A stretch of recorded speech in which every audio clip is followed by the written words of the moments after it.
Theorem 1.1.3. Why silent that? We learned previously that given a function that is continuous, the inverse for sure is continuous, because we learned that if you look yourself into the mirror, it is still you. Likewise, a function when reflected in the line y equals x, and you got the f inverse graph. If the function originally is continuous, the inverse therefore should also be continuous. But we also discussed, in the case of a reciprocal graph, it need not be, right? That the function originally can be continuous, the inverse need not. The reciprocal need not. And then in this theorem, 1.13, you have two functions which are continuous, and we have discussed, and we know that now the sum, the difference, the product, and the quotient. The quotient is a condition that the denominator is 0, and this will be also continuous. And then there's a remark here to tell you how, if you want to prove it. Okay, now we also talk about we have talked about this before, remember? In the case of composite function, we have a very nice result, and it is basically saying that you can shift in the limit. Okay, we have this example. Have you tried?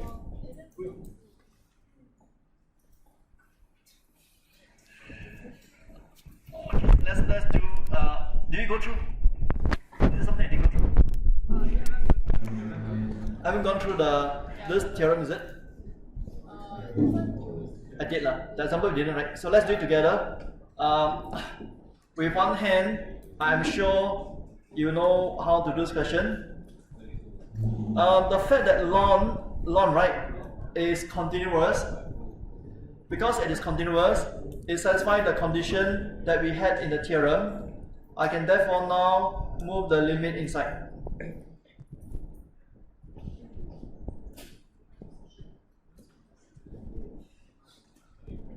And this gives you ln of 2 cubed, and therefore you have ln of 8.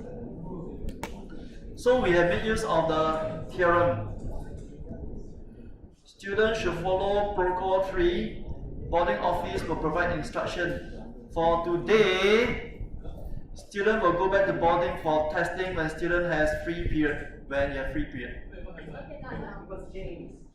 Huh? You have a test kit or not?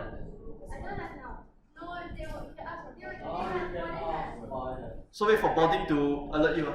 Okay, so for the time being, you want to stay in class?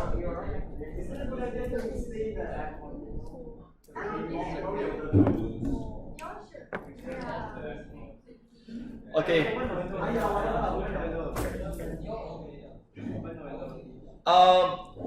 Following the earlier theorem, we now have another result.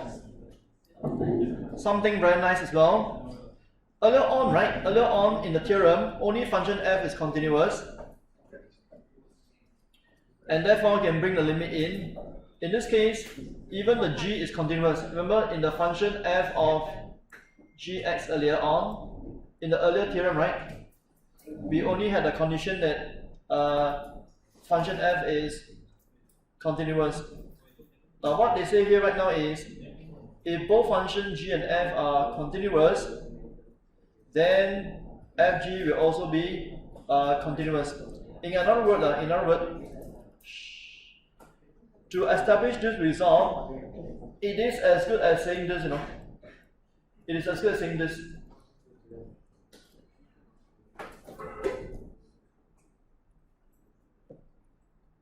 It is as good as saying this.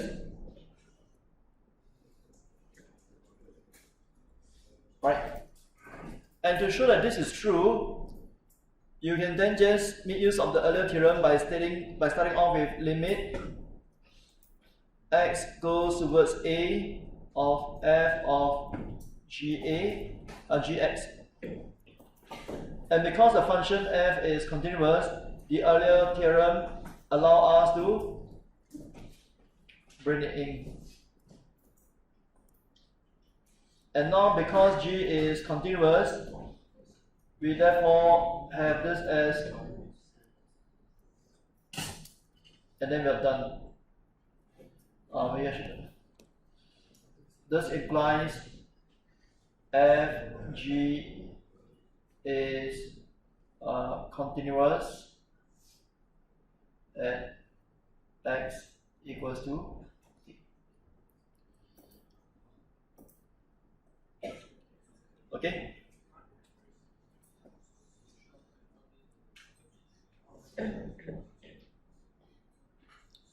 So there's a version given to you here. It's basically the same. Okay, it's basically the same, right?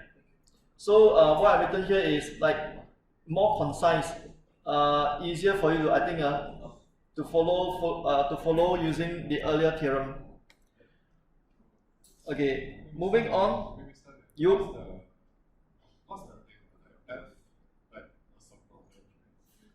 Oh, it means composite. It means composite. This is the notation.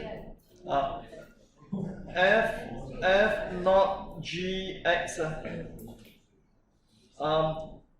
If you're puzzled by this, then you probably want to know that if you write just like that, right? If you write just like that, it can be misunderstood as f of x times g of x.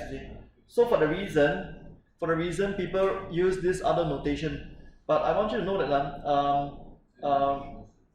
you want to realize that this fg x like this, right? It is commonly understood as the composition. It is the same as the same meaning as this, same meaning. It's just a notation hoping to dispel away misunderstanding. Yeah. Okay, so let me, the good thing about okay, we can erase off, very nice, this technology thing out there is magical. Okay, to avoid confusion, I'll make erase off, and then you know what I'm talking about. Okay, let's move on to showing that this is continuous on. Okay, this means this statement means it is continuous on the entire real line. So to be continuous on the entire real line means you must prove that it is continuous at every point on the real line. Which means you want to take any point on the real line and show that it satisfies the condition of continuity. And to prove that, right? To prove that, technically, it's the same 3 steps. What is the same 3 steps? You have to prove that the function is defined at the point. You must prove that the limit at the point exists. You must show that the limit and the function value are the same. So technically, you have to show this for any point, for any A element of this, you need to show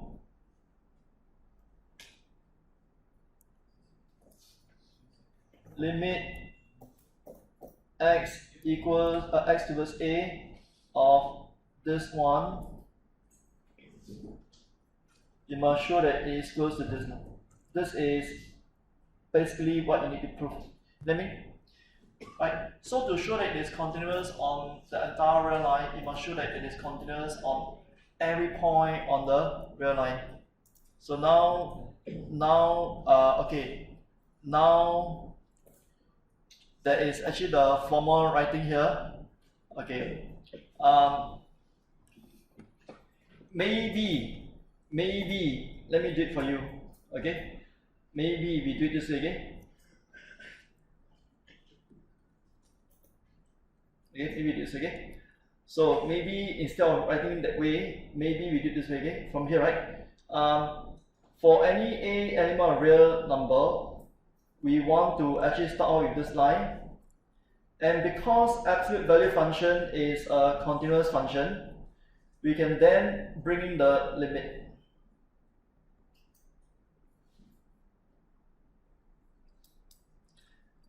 and then because sine x is a continuous function, the limit as x tends towards a of sine x is just sine a. So therefore, we have proven that these two are equal, and therefore, this implies that the function fx, right, is continuous at a, and hence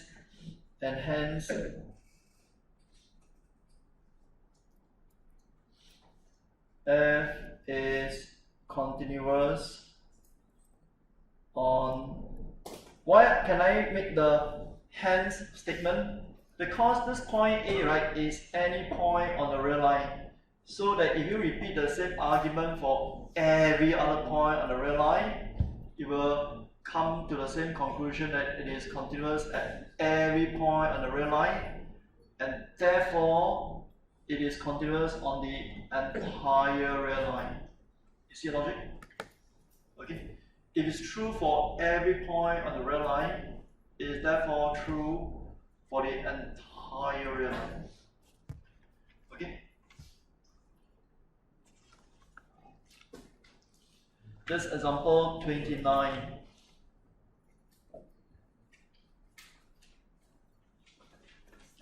Yoke. Say. Oh. Say. Here and here, is it? Here and here, is it? It's the same, no? Just that here bringing more notations. It's the same. It's the same. It bringing more notation. It uses the same result. You have a choice. If you want to, you can do this. Over here, nothing to do with continuity, no? Over here is talk about the existence of the composition, nothing to do with continuity. Actually, if you take away this portion, this proof provided here only has this line. It concludes right away. Right. But you can choose to actually start off from beginning and say that for any A element of real, this thing holds true for every point on the real line, and hence same. Okay. So in a printed form, right, it actually spend effort more on showing that it is that it exists. Now, since you asked, let me talk about this. This is a required condition for the composition to exist. Last time we had the case of inverse function. When will a function have an inverse? Do you remember? When the function is 1, 1, we discussed about it before, right? Yeah. 1, 1 and on 2, that's right, bisection. And then now here is, when will a function have, or when will a composition be a function? A composition will be a function when this condition holds true. Right? This is a condition. Nothing to do with continuity. Right? This two lines nothing to do with continuity. It's just about saying that the composition exists, that's all.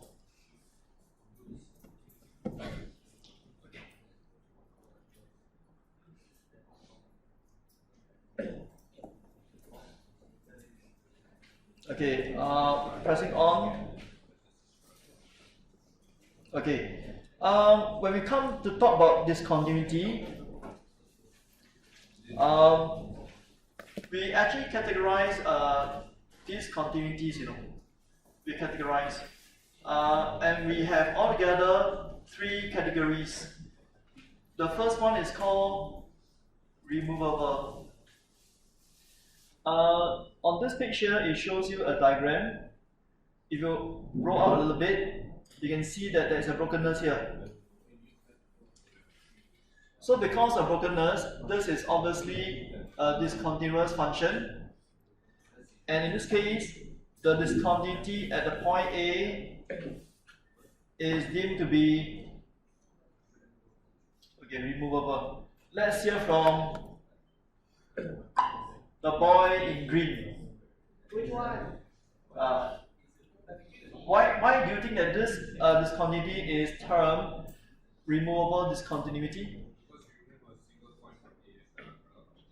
Okay, more like the other way around, or more like this is discontinuous.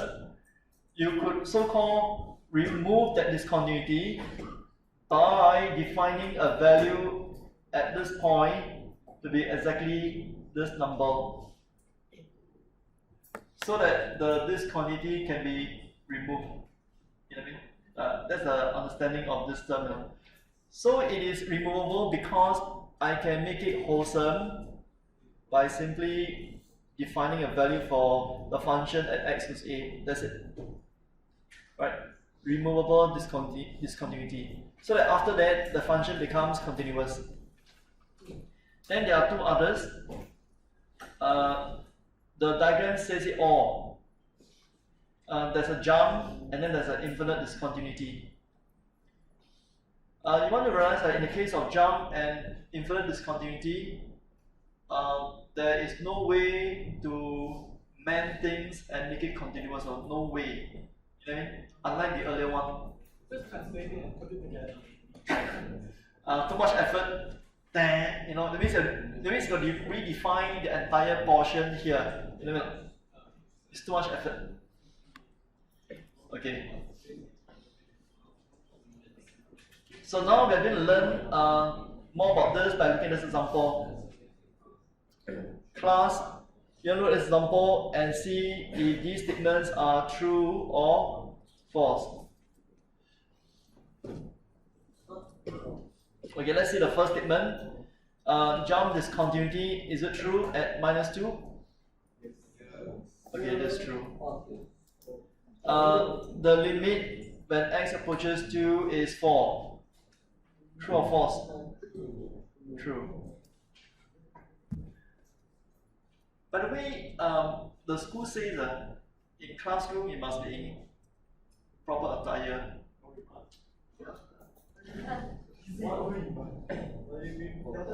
Like the girl next to you, attire, that kind of attire.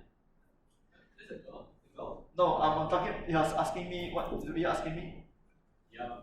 So I said that the girl next to him, she's dressed in proper attire.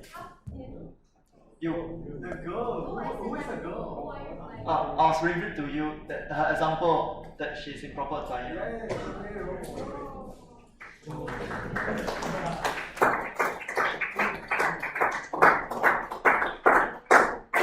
Okay, so I have told the class already, I've told the class that must be proper attire. I already said it here. Okay, for not putting on proper attire, Jethro, true or false?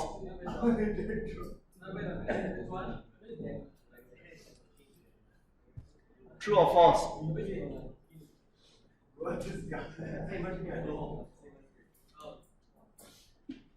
Do you think F inverse exists? Do you think F inverse exists? You say no, right? Do you say no? Yeah. It doesn't exist, no, because the function is not 1, 1. For F inverse to exist, the function has to be 1, 1. Yeah, and also onto lah. But in this case, you're not given the codomain, you can't really check onto-ness.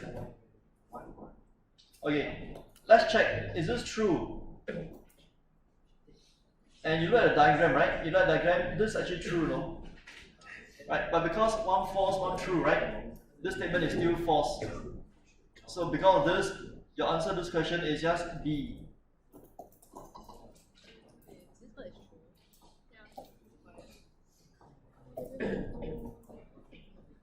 You told me which one? What's the second part? Second statement true, is it? What's this part? Because from -1 to 2, right? -2 to 1, right? It is not broken. No? Oh. Yeah, it's not broken. -2 to 1 is joined. Excluding the -2 and excluding the 1, they are joined together.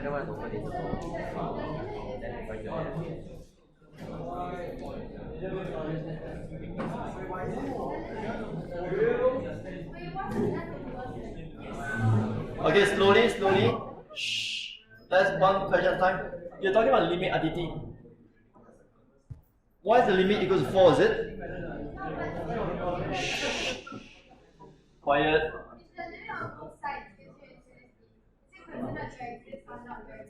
When the two limits on both sides are the same, like this case, right? From the left and from the right, the limit is 4, isn't it?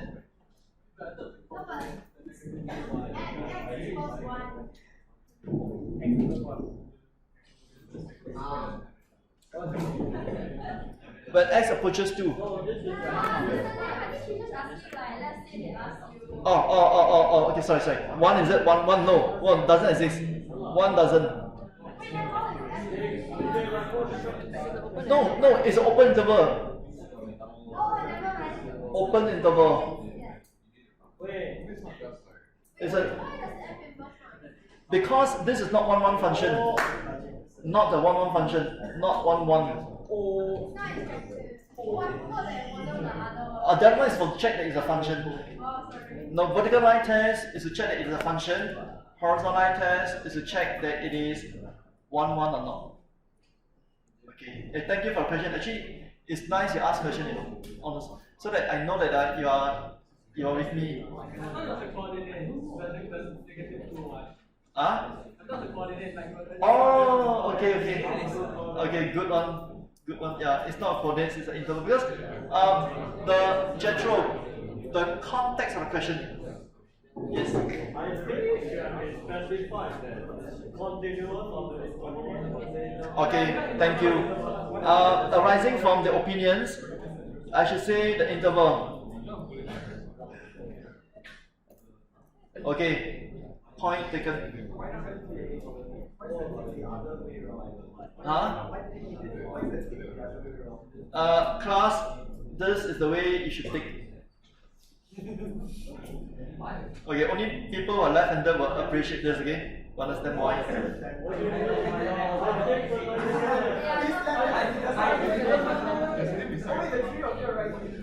No, he gave in to the right-handed. He gave in to the right-handed. I didn't. I insist on my right. Okay. Anyway, let's move on to this big theorem. It's called the IVT. IVT, yeah. Okay. So it says, if you have a function that is continuous on the class, the word is a closed interval, and I prefer that on your notes, you want to shade, shade, circle. Okay. Let me help the few of you. Can the boy in red and the girl in yellow exchange seat? So they can talk easily behind. Yeah, the exchange seat, so this girl can talk to this boy more easily behind.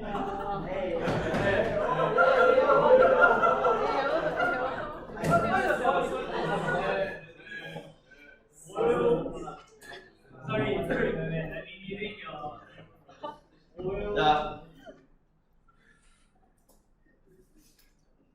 Okay.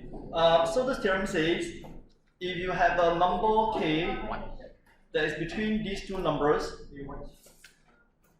then you can always find a partner here whose value is exactly that k. And this is called the intermediate value theorem. Actually, when you look at the diagram, right, it's quite intuitive, no need to say too much. By looking at the diagram, you understand. So it basically says, intermediately, if you have a number k, on the horizontal axis, you have a friend there. Sure. The good thing about this is, you can always, it says, if you have a value here between these two, you will always have a value here which is also between the two values, and then the f of c is equals to k. It's a very high sounding theorem name, but a very basic result, Even if I have not told you, yeah, intuitively I know. Yeah, it's too simple. It's true. Now I want to caution you, know, about this word, class. This word cannot be misunderstood, you know. Look. It is continuous on a closed interval. Make sure that you know it's a closed interval, and it must be. Okay, class. Let me ask you this question again. Is this interval closed or open? It is closed, no, but it's not bounded. This type no. Okay, this type no. Right. So this theorem says what it says, that if you have something in between vertically, you will have something in between horizontally. Okay. But why must it be bounded? Okay, why must it be bounded, right? Because if it's not bounded, right, this result may not hold true, no. If it's not bounded, okay, I will draw an example for you. If it's not bounded, this result may not hold true. Wouldn't the only point is different? Huh? Say again? Wouldn't the only point that K wouldn't be equal to at the very end? This is not bounded. If it's not bounded, K up, okay? The only time that it wouldn't intersect is at the very end. Like in some graphs. Okay, I can't really understand. Let me take it offline. Jethro, after lesson, you stay behind, we can have a good check over what you want to say. In the meantime, you tell me first, I'll draw a diagram where it's not bounded. I think may not work. Okay. Yeah, we're going to draw diagram together, we're going to explore together. Okay? Now, so Yitong raised a question to have an example where this condition fails and therefore you cannot have the same conclusion. Okay, we'll try to create an example later. In the meantime, okay, let's press on again. Okay, here reinforces what I just said about the closeness, and about boundedness, the boundedness. This type of functions, this type of interval, they are closed, but they're not bounded, right? Okay. Like in this case, this part of the note says about the function y equals 1 over x. Obviously, the graph looks like this. It is very easy for people to apply the theorem wrongly to a question that's like this. This graph from this function is obviously not continuous. So if you try to apply the same result over this interval, right? Like that, it is not a valid invocation of that theorem. The theorem requires to be bounded and must be continuous. This obviously is not continuous, is it? So the theorem cannot be applied to this function. Okay. So luckily we don't have to prove. And then there's this theorem, Let's see who can explain to us what this result is all about. Lemma is a smaller result. It's usually derived from a bigger result like a theorem. Usually. Okay, so in this case, there's this thing called the root finding theorem. What is the root finding theorem now? Class, do you know that if I say y equals to fx, and I say find the roots of this function, what do I mean? To find the roots of this function means you want to find the solution to this equation. Okay? Right. So roots of a function is basically those x values that will make the y 0. That's about it. So many times to solve a question like this, I have understood that graphically it means like this. If this is the root, right, it is the root, we are trying to find so-called the root to the function. So we are trying to find this x value. So what happens is, if you have a pair of values a and b that so-called sandwich the root, and then your fa times fb, right, is negative, like in this case. If fa times fb is negative, that means potentially potentially if FA is negative and if FB is positive, then you can see that 0 is in between FA and FB, right? And therefore, by the IVT, you will have a C such that f of C is equals to this number 0. This is basically the essence of this lemma. It is actually giving you a way to try to identify or locate where roots lie. In the other class, they told me that in physics ons, they learned this topic called numerical methods. Show of hands for the physics ons.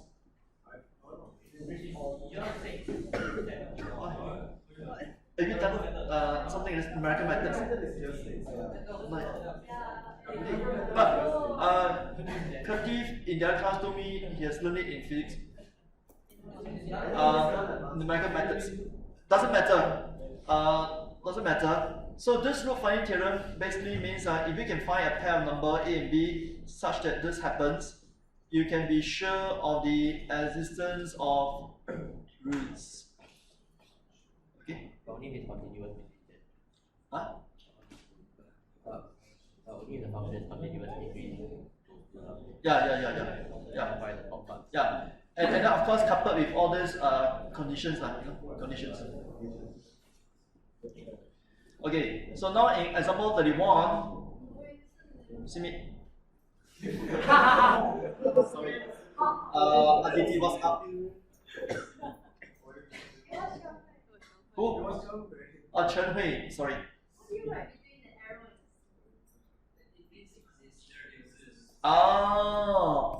The arrow means implies that there exists. This symbol is for there exists C such that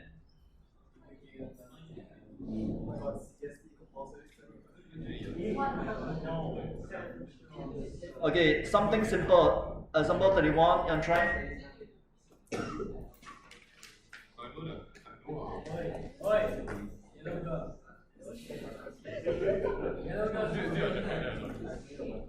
It's okay. It's not okay, she's sitting in class.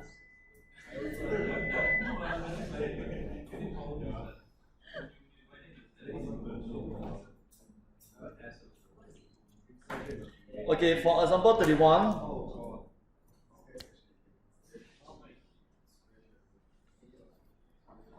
You done example 31, yeah? Finish it.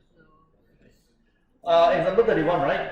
What you want to see is you want to make use of the root finding theorem, and the root finding theorem can also be abbreviated as what? No, a change in sign.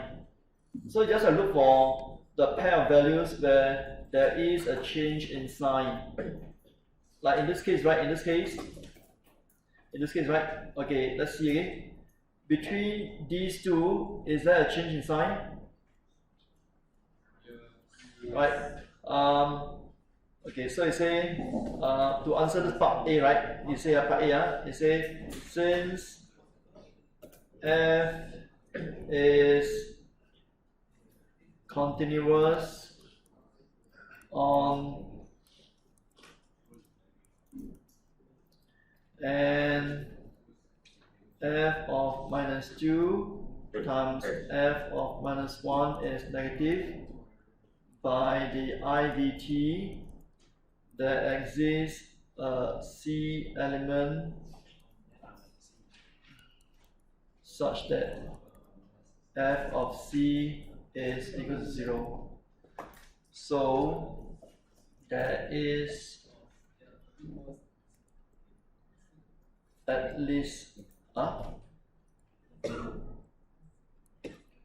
one real root in interval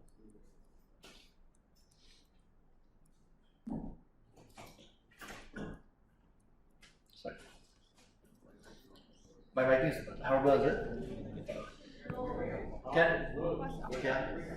Sorry, what is it? Such that, oh, the ST means such that. Standard temperature. Okay. Are you hot or something? Suitable temperature.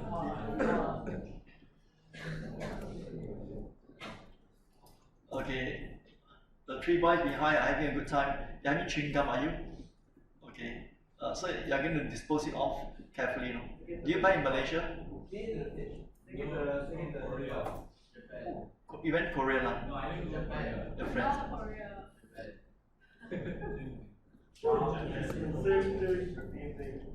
Okay, so for this question, you then repeat for B, for C, and for D. The thing about this thing is what, no? Even if there isn't a change of sign, like between -1 and 0, right? Even if there isn't a change of sign, can you conclude that there's for sure no roots? Potentially can still have roots on it, just that we are not sure. But if there's a change of sign and the function is continuous over the closed interval, then for sure. You know what I mean? Then for sure. What situation was that? Like this.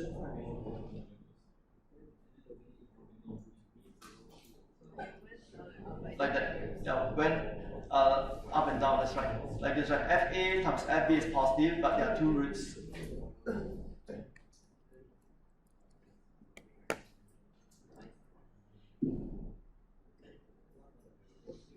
Okay, class for you. Example 32. Now.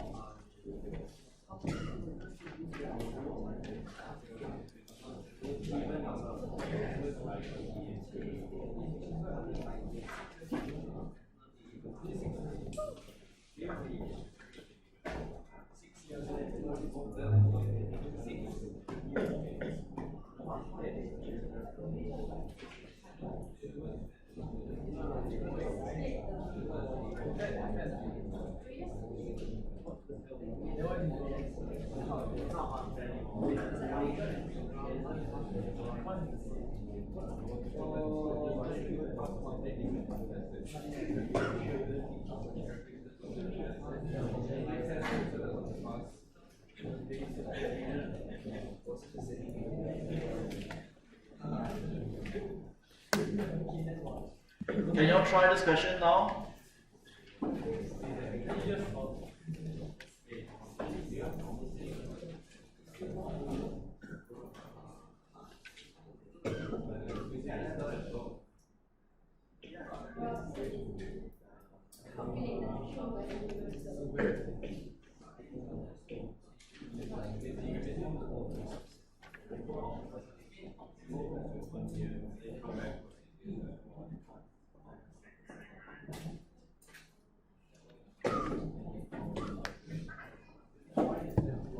I will double confirm whether the boundedness is needed for IBT. Maybe no need, no.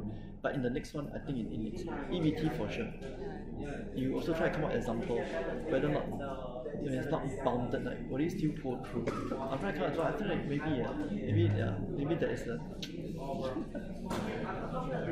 The next theorem you need boundedness. This one maybe no need. Maybe. So you told me something to think about. Okay, are you ready? Example 32.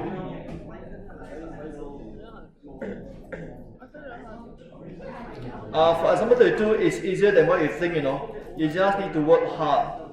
What do you mean by work hard? You know, you just have to. You just have to do this, no? Ta-da! Like a million different sections. Yeah, you have to work out the values of the function at -4, -3, and so on.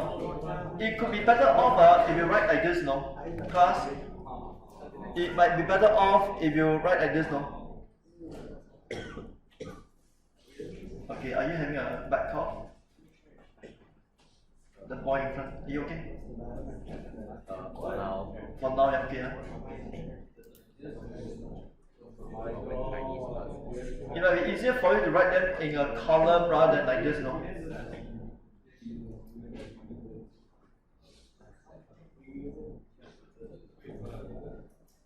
In the other class, some of them gave up writing so much, you know. Yeah, you're right, you know.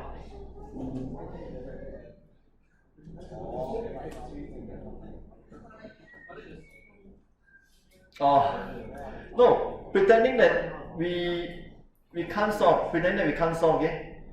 Why we can figure ourselves? Can just differentiate. Okay, do you know that your GC can do the magic? You can just sketch on the GC the graph and press the two buttons Control T. The table of values will just be published.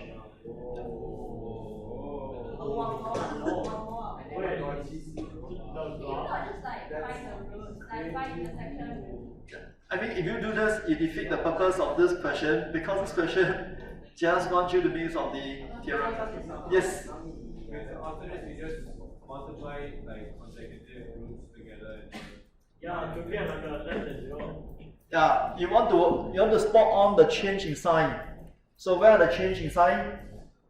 1, 2, and so that tells me that there are roots in these intervals.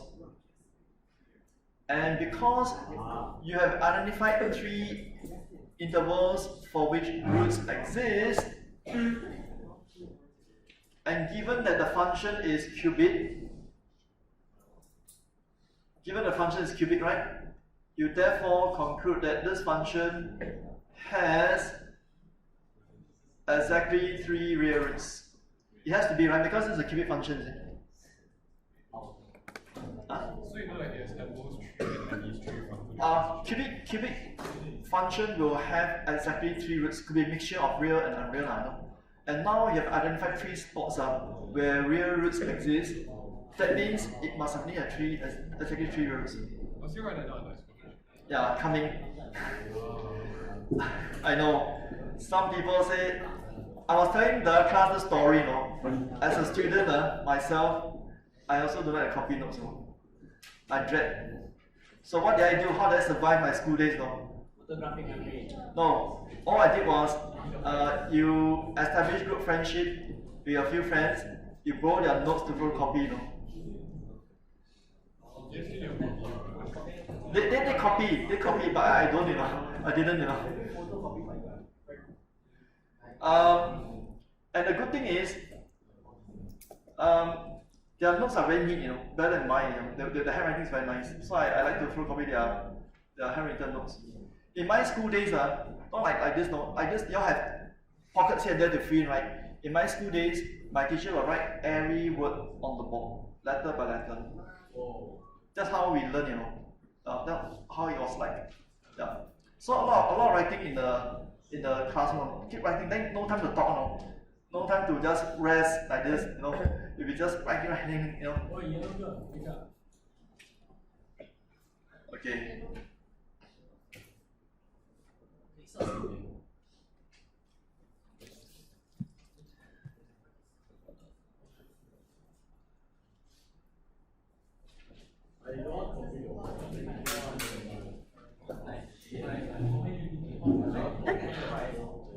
Wow, okay.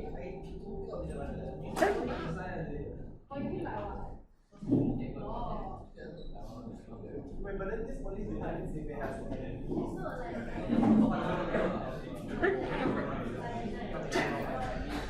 Bless you. Sinus or something? I think it's just like The aircon. yeah. Oh, you can't take aircon. Maybe because it's dusty, The aircon is dusty. I'm allergic to so many different things that when I eat, I don't know whether I'm sick or whether I'm having an allergy attack. Oh no. Okay, Aditi has resorted to taking a picture. Okay, clever. Maybe next time in your feedback now you say your one notes that's complete. Yes. No, the error will like see. Okay, yeah, bad suggestion by a teacher. Okay, let's press on. Let's press on. Hey, do you take picture with the last line? Oh, sorry.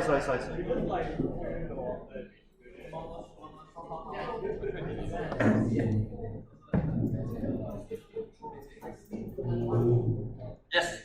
What if the function wasn't like a polynomial and was instead like some sort of trigonometry? Then become mission. Then become mission is exactly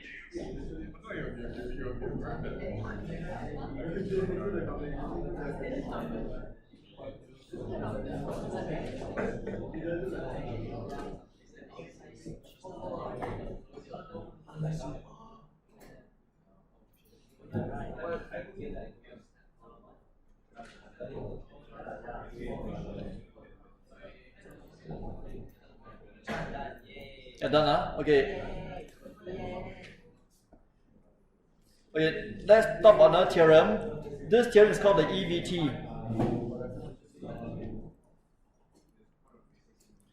Now, for the EVT, you want to understand something before we get into the theorem. You want to understand this thing called absolute maximum and absolute minimum. No? To understand this, let's draw a diagram for tangent inverse. You learn it, yeah? I think it was this last year. Okay, so Yitong says, Oh yeah. yeah, you're covered this, so therefore it's easier. There are three examples to give you a better understanding of what it means. So to make it easier, I give you another example here like that. Let me give you an example here like that. No. If you have a function that looks like this, does it have an absolute minimum? Does it have an absolute minimum? Yeah. It has, right? Does it have absolute maximum? No. Don't have, because at the point in question it's not defined. So the quick check, A, and later on you see B and C, right? The quick check is to help you to see what it means to be absolute maximum or absolute minimum.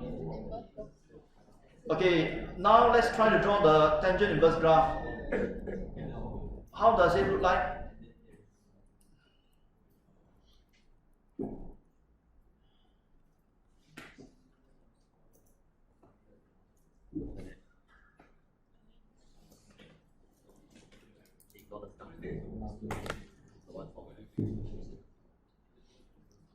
From the tangent inverse graph, you can see quite clearly that it doesn't have absolute minimum nor an absolute maximum. No. It doesn't have. Don't have.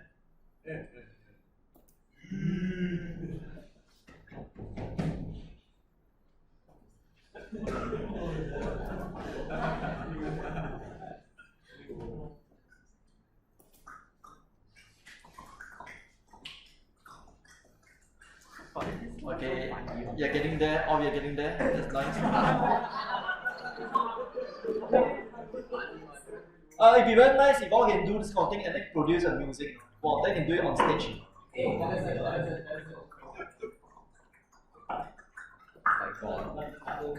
Okay, the next function, which is a uniform function 1.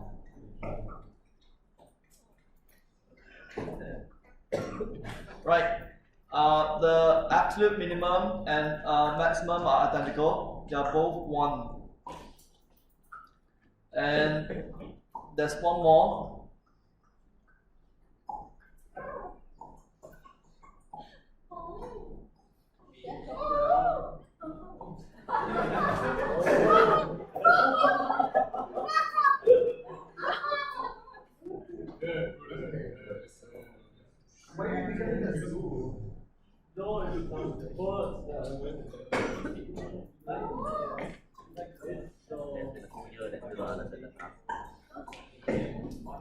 Okay.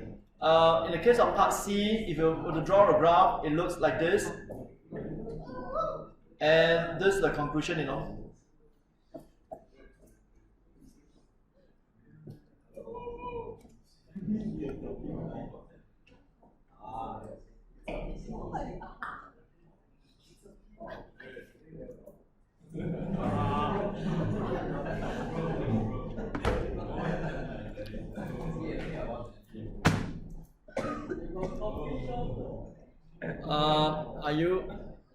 Are you there? Do you reach part C? Yes. Right. So the concept about absolute maximum and minimum must be understood correctly. You know, if it is not defined at a point, it is going to be non-existent. You know.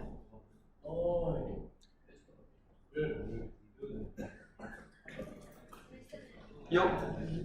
In the what still in circle on the right, right? The circle. The one that next to the close one, the still in one. Like if that one was like, if the one that was the wall, right, then that becomes an absolute minimum. Yeah, of course, it's true, it's true. So, Chen Hui, right? Chen Hui says, okay, if this point is below, then the value of the function at x is 1 will therefore be absolute minimum.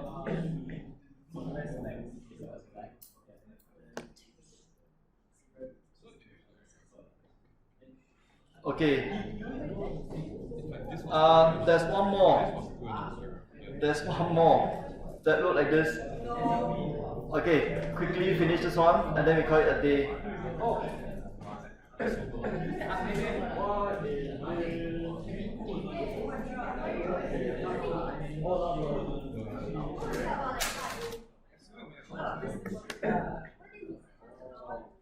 No, Aditi, if this point is lower. Right.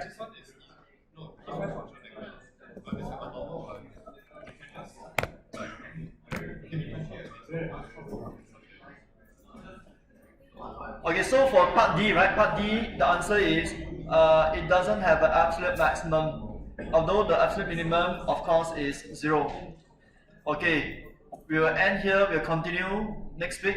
When you come back, right? When you come back next week, could you actually